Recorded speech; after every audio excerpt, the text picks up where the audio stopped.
Union Pacific once owned the single most powerful diesel-electric locomotive ever built.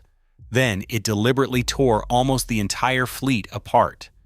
The reason why exposes a brutal truth about railroad economics. The decision to dismantle this fleet was a calculated act of corporate logic, entirely free of sentimentality. For decades, American railroading had been defined by a philosophy that bigger was inherently better. But a major freight carrier does not run on prestige or the admiration of onlookers. It runs on operating ratios, maintenance budgets, and bottom-line survival. When Union Pacific sent nearly all of these massive locomotives to the cutting torch, they did not do so because of mechanical failure. The fleet had performed remarkably, proving its capability over years of grueling high-speed service. The core mystery is not why they failed, but why a fleet that succeeded so spectacularly was ultimately deemed too expensive to keep alive. This was a direct clash between engineering ambition and the unforgiving reality of a changing industry. To understand the systematic destruction of these machines is to look past the awe of sheer horsepower and face the cold mathematics of modern corporate transport, where efficiency always triumphs over brute force. Over 15 years of frontline service, the DDA40X fleet dominated the Union Pacific main line. These were everyday workhorses built to handle the hardest demands of daily operations. By the time the final units left active duty, each locomotive in the 47-unit fleet had accumulated an average of 2 million miles of service. That represents a distance equivalent to circling the Earth 80 times, or completing 4 round trips to the moon. For every single unit Union Pacific owned, they logged these staggering miles on the fastest, heaviest priority freight runs across the vast western plains and through mountain passes. For the crews who operated them, these machines earned an outstanding reputation. Engineers favored them for their predictable handling, immediate response, and the sheer confidence that came with commanding such immense power. In the cab, they offered a smooth, steady ride, easily keeping tight schedules under heavy loads. They were reliable, respected, and highly capable assets. Even when their era of regular freight service drew to a close, their standing remained intact. Unlike other retired classes that quietly faded into obscurity, the Centennials retained their prestige. Surviving units became highly prized displays in parks and museums across the country, where they remained symbols of an era when raw power ruled the rails. Even in retirement, their legendary status only grew as the years passed. This impressive track record is what makes their ultimate destruction so startling. These locomotives met every operational challenge Union Pacific threw at them. They were highly successful machines that delivered on their promises. Yet despite 2 million miles of proven service per unit, and despite the admiration of the men who ran them, Union Pacific still chose to systematically scrap almost the entire fleet. It leaves a striking paradox that demands an answer. When a locomotive class achieves such undeniable success, what forces still conspire to mark it for elimination? The DDA40X Centennial was a mechanical monolith that redefined the physical limits of diesel rail traction. To stand next to one was to appreciate a scale never attempted before or since in diesel locomotive design. From coupler to coupler, the machine stretched 98 feet, 5 inches. It was the longest diesel-electric locomotive ever built for revenue service, riding on a massive steel frame so long that the Electromotive Division had to outsource its fabrication to the John Moore Company of Chicago. Fully loaded, it weighed 545,453 pounds, nearly 270 tons of concentrated steel resting on the rails. Beneath its immense sheet metal housing lay the core of its design, a twin-engine layout mounted on a single, continuous frame. The DDA40X utilized two 16-cylinder, turbocharged EMD645 E3A prime movers. Each individual engine produced 3,300 horsepower, combining to deliver 6,600 horsepower. This configuration made it the single most powerful diesel-electric locomotive class ever built, a record that remains unbroken.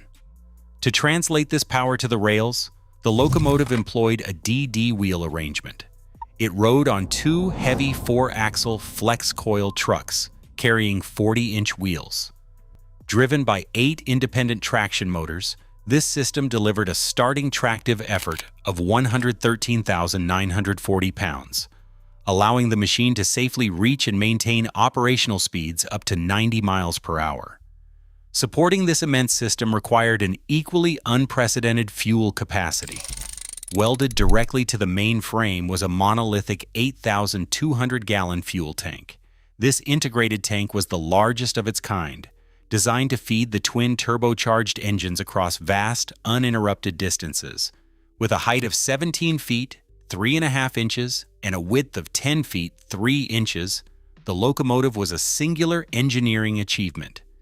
Every specification and measurement of the DDA40X was pushed to the absolute limit, creating a machine that stood entirely apart from any locomotive that had come before. Union Pacific ordered the Centennial to satisfy a deeply ingrained institutional philosophy. For decades, the railroad operated on a simple mathematical premise. If a single locomotive could do the work of 3 or 4, the carrier could slash crew costs, simplify maintenance, and clear bottlenecks along its transcontinental main lines. This pursuit of brute force solutions defined the company's engineering strategy. The ancestry of the DDA40X stretches back to the steam era, when Union Pacific commissioned the legendary Big Boy locomotives to conquer the steep grades of the Wasatch Range without helper engines. When steam faded, the railroad did not abandon its search for concentrated power. In the 1950s and the 1960s, the company partnered with General Electric to field massive gas turbine electric locomotives. Some of these experimental turbines generated over 8,500 horsepower, proving that Union Pacific was willing to accept high fuel consumption and mechanical complexity if it meant moving massive tonnage with a single crew. Although the turbines ultimately proved too expensive to maintain, the underlying operating logic survived. As diesel technology matured in the late 1960s, Union Pacific challenged the Electromotive division to push the limits of diesel traction. The resulting twin-engine design was the logical culmination of this long-term strategic bet. By packing maximum power onto a single frame, the railroad aimed to eliminate the overhead of running multiple smaller, standard locomotives. It was a bold attempt to prove that engineering scale could outpace rising operational costs, representing the peak of an era when raw physical capacity was viewed as the ultimate solution to railroad logistics. On May 10, 1969, Union Pacific marked the 100th anniversary of the driving of the Golden Spike, the historic event that joined the rails of the Transcontinental Railroad at Promontory Summit, Utah. To celebrate this milestone, the railroad did not merely look to its past. Instead, it chose to define its future with a monument made of steel and diesel fuel. The first of the new dual-engine locomotives, designated Unit 6900, was rushed through EMD's production line in LaGrange, Illinois, to ensure it was operational and on the tracks in time to participate in the Centennial ceremonies at Promontory. Union Pacific christened the new class the Centennial, numbering the 47-unit fleet from 6,900 through 6,946 to forever link these machines to that defining year of 1869. This rollout went far past a routine delivery of new motive power. By tying the locomotive directly to the transcontinental story, Union Pacific turned the DDA40X into a public statement of corporate pride.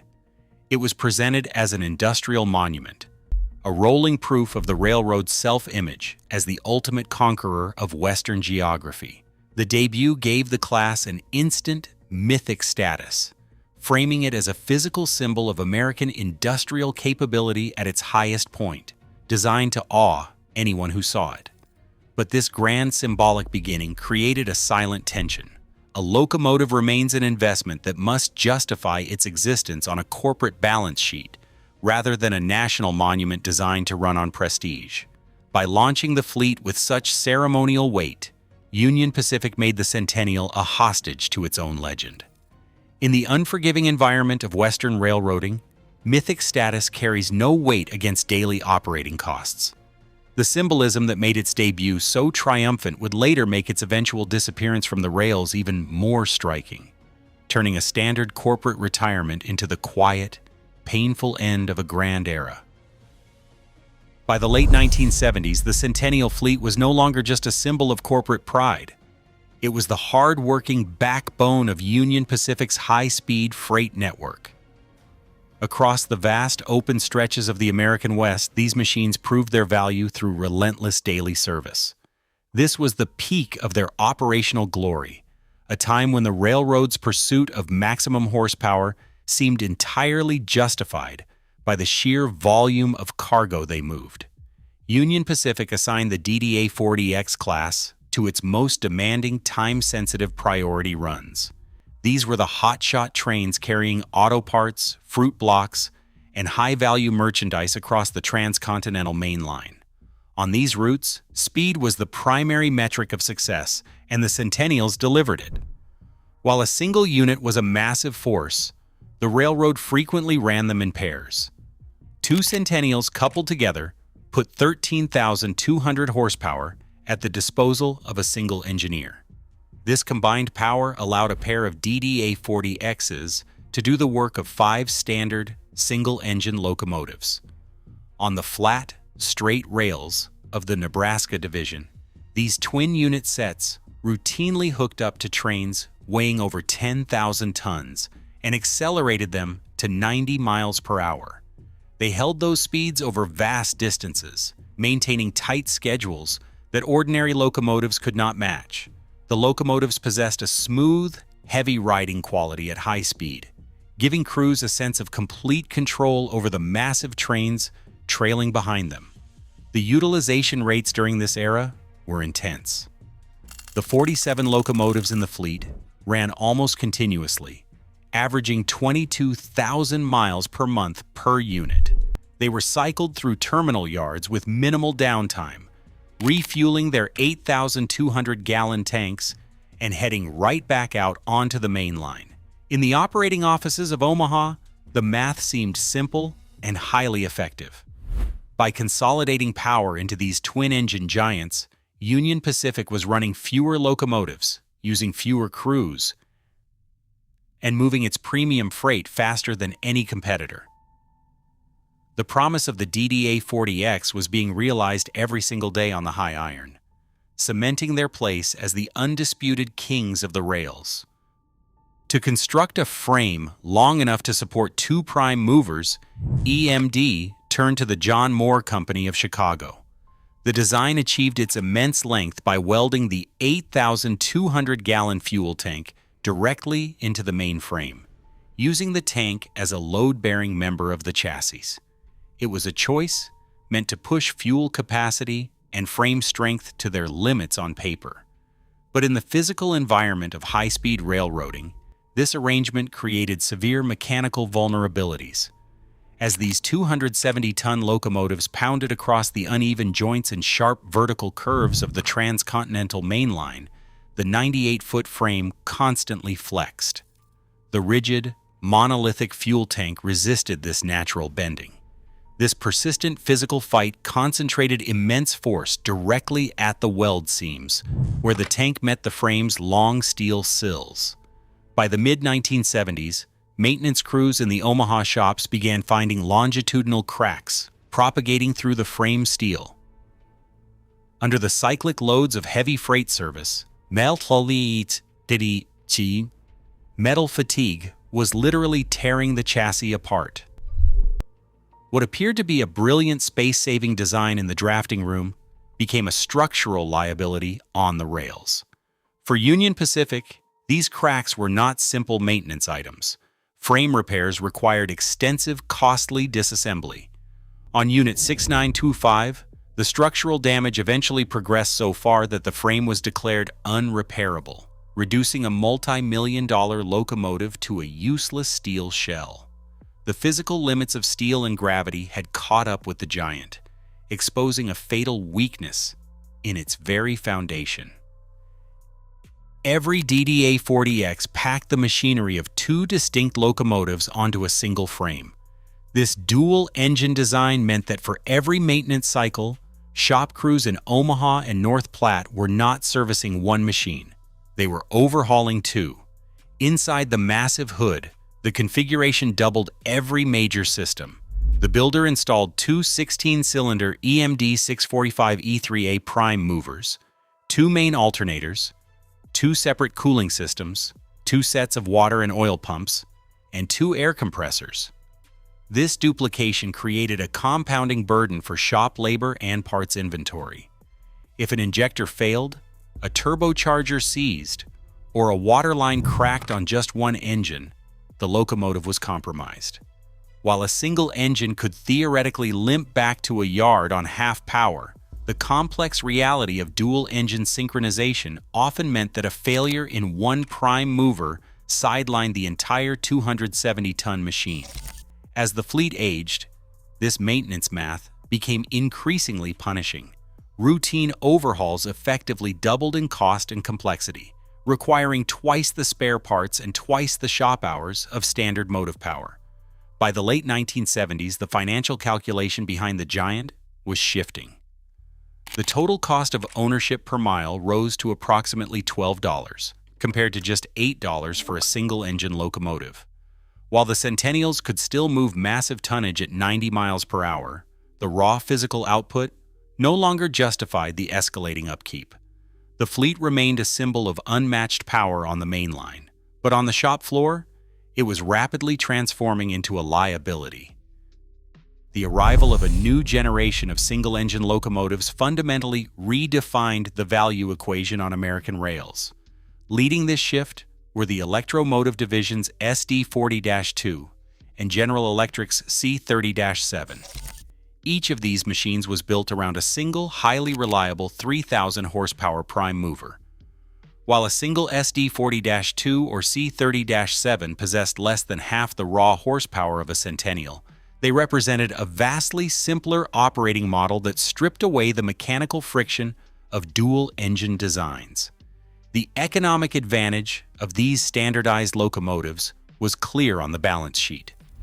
A pair of SD40-2 locomotives could match the tractive effort of a Centennial, but they did so with far greater flexibility. If one 3,000 horsepower locomotive suffered a mechanical failure, the train could still proceed at reduced speed on the remaining unit. When a Centennial experienced a critical engine failure, the entire 270-ton machine was often sidelined, risking a costly mainline bottleneck. The simplicity of these single-engine designs translated directly into superior fleet reliability.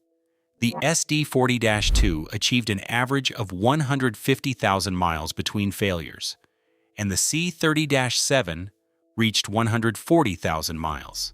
The Centennial managed just 70,000 miles.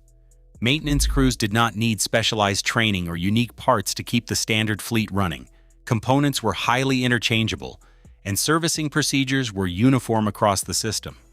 As diesel fuel prices soared and traffic volumes fluctuated, the railroad industry stopped rewarding engineering complexity for its own sake. The ability to scale power up or down by simply adding or removing standard units proved far more valuable than owning a small, specialized fleet of giants. The era of brute force spectacles was yielding to a colder, more disciplined logic, one where modular, reliable, and easily maintained machines became the unquestioned standard. A locomotive's value is measured by more than the tonnage it can pull. It depends on where it is allowed to run. For the DDA40X, the physical borders of the Union Pacific system formed a hard commercial ceiling. In the interconnected world of North American railroading, freight routinely moves across corporate boundaries through interchange agreements, where different carriers share tracks and pool motive power. But when Union Pacific tried to run the Centennials onto neighboring networks, they hit an invisible wall. Other major Western carriers, including Southern Pacific and Burlington Northern, flatly refused to accept the giant locomotives on their lines. The reasons were structural and immediate. At 98 feet long and weighing 270 tons, the DDA40X was simply too heavy and too long for standard rail infrastructure outside of Union Pacific's heavily reinforced main lines. The locomotive's massive four-axle trucks and rigid frame required a generous minimum curve radius of 57 degrees. On other railroads, these dimensions threatened to spread the rails on tight curves, damage lighter ballast, and exceed the weight limits of secondary routes and older bridges.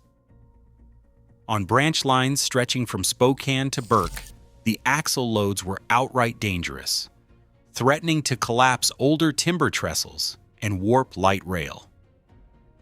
This physical incompatibility stripped the Centennial of its operational flexibility. While a pool of standard 3,000 horsepower locomotives could travel freely from Omaha to Chicago or down into Texas over rival tracks, a train led by a DDA40X had to be stopped at the interchange yard. Union Pacific crews had to swap out the giant or add standard units just to hand the freight over to another carrier. This operational friction caused delays and increased labor costs. A locomotive locked within its own home rails is an expensive asset with restricted utility. The very scale that made the Centennial a king on its own main line turned it into an island, isolated by the strict physical limits of the wider national network. In 1980, the American freight market collapsed. A sudden economic recession, fueled by dropping industrial output and intense trucking competition, gutted traffic volumes across the rail network. Union Pacific's high-speed premium hotshot runs evaporated almost overnight. For a fleet designed around continuous high-utilization running, this drop in traffic was fatal. The 47 Centennials required constant high-speed miles to justify their heavy maintenance overhead. When those miles disappeared, the economics of the giant inverted. Expensive, specialized power that is not moving becomes dead money on a corporate balance sheet. Union Pacific pulled the entire DDA40X fleet from regular service. The railroad sent the twin-engine giants to the desert, lining them up on the siding tracks of the Yermo Yard in California. There, under the baking sun, the locomotives were covered in white protective tarps. The physical reality of the recession was laid bare in Yermo, where millions of dollars of raw industrial capability sat entirely silent. The extreme desert temperatures and blowing sand began to wear on the stored machines, accelerating the corrosion of their integrated fuel tanks. The prestigious fleet that once dominated the transcontinental main line was now just hundreds of tons of idle capital, baking in the dirt. In Yermo, the cold mathematics of the new era became physically visible. When utilization stops, engineering spectacles quickly turn into liabilities. In March 1984, an abrupt surge in Western rail traffic caught Union Pacific short of motive power. The sudden economic rebound forced the railroad to look to its stored reserves. Mechanical crews arrived in Yermo with orders to peel back the white protective tarps from the silent giants. Union Pacific selected 25 of the best-preserved Centennials and rushed them back to the active roster. For a brief moment, the transcontinental main line echoed once again with the synchronized roar of dual turbocharged prime movers. The reactivated fleet immediately went to work, hauling heavy, high-priority freight across the Nebraska division to relieve the immediate capacity crisis. To onlookers, it seemed like a miraculous resurrection, a second chance for the ultimate diesel locomotive. But this sudden return served as a final, grueling test rather than a lasting triumph. The operational environment of 1984 was far less forgiving than that of the previous decade. Diesel fuel prices had quadrupled, and the compounding costs of maintaining twin-engine units quickly overwhelmed the temporary benefit of their massive horsepower. Mainline service immediately reopened the old wounds in the long steel frames. Shop crews in Omaha and North Platte were soon chasing the same structural cracks and mechanical failures that had sidelined the units years before. The reactivated giants averaged just 70,000 miles between failures, half the reliability rate of the standard, single-engine locomotives running alongside them. The experiment quickly collapsed. By the close of 1986, Union Pacific retired the reactivated Centennials for the final time. The brief comeback proved that the machines could still haul freight, but it also proved they could no longer survive in a modernized rail industry. The retirement of the Centennial fleet was a calculated business choice. These locomotives were highly capable machines, but the financial logic that justified their existence dissolved. No single defect or cracked frame sealed their fate. Instead, multiple operational pressures converged, until keeping the locomotives on the rails became economically indefensible. Every mile they traveled required twice the mechanical attention of standard locomotives, making their high-maintenance overhead a constant drain on resources. The railroad industry had fundamentally redefined how it measured value. For decades, progress meant pushing the physical output of a single machine. By the mid-1980s, that philosophy was obsolete. The modern era demanded flexibility, fuel conservation, and standardized maintenance. A small, highly specialized fleet of double-engine giants required specific spare parts, specialized shop training, and restricted route clearances, turning them into expensive operational anomalies. In contrast, standardized single-engine units offered modular utility. A railroad could combine them to build whatever horsepower a specific train demanded, or separate them to scatter across multiple routes. They ran on any track, bypassed restrictive curves, and traveled freely onto foreign lines without structural compatibility concerns. They provided a level of operational economy that a massive, rigid locomotive could never replicate. When Union Pacific sent these machines to the cutting torch, it was an unsentimental acknowledgement that the era of brute force on the rails had ended. The Centennial was sidelined because modern transport logistics had evolved past the need for singular giants. In an industry governed by operating ratios and cost per mile calculations, standardized reliability had permanently triumphed over spectacular scale. Today, the high horsepower race is dead. Modern railroading demands modular, uniform efficiency over brute spectacle, proving that survival belongs to the adaptable, not the giant. The remaining Centennials stand not as failures, but as monuments to a philosophy of raw power that industry outgrew. In the cold calculus of modern economics, even the mightiest icons must eventually bend to the bottom line. Share your thoughts on this shift in the comments below.